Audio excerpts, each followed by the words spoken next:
Yesterday, Google unveiled its latest AI marvel, named Gemini. Gemini is our largest and most capable model. It means that Gemini can understand the world around us in the way that we do.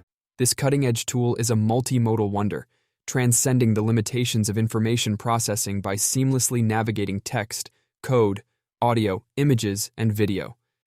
Unlike GPT-4, which currently lacks native video processing capabilities, Gemini emerges as a versatile solution across various media formats. To delve into the complexities of Gemini, I will be sharing a comprehensive video tomorrow. However, for now, let me demonstrate how you can utilize the power of this tool on your devices.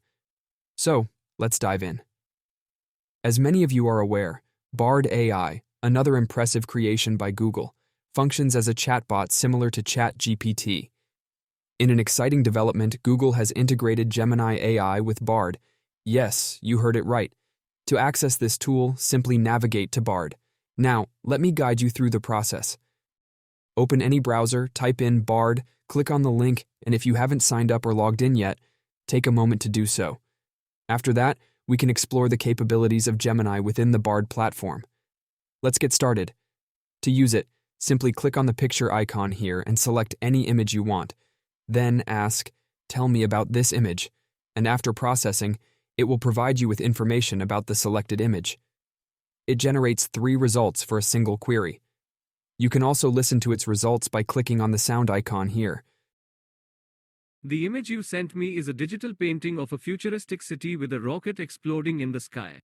The city is dark and gloomy, with tall buildings and flying cars. The rocket is exploding in a bright orange fireball, and there is smoke rising from the wreckage. So, this was a quick tutorial about Gemini.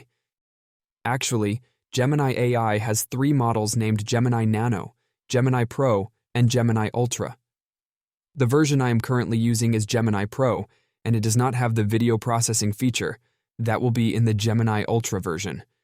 So that wraps up our quick tutorial, and I hope you now understand how to use Gemini. Thanks for watching, and I'll see you next time.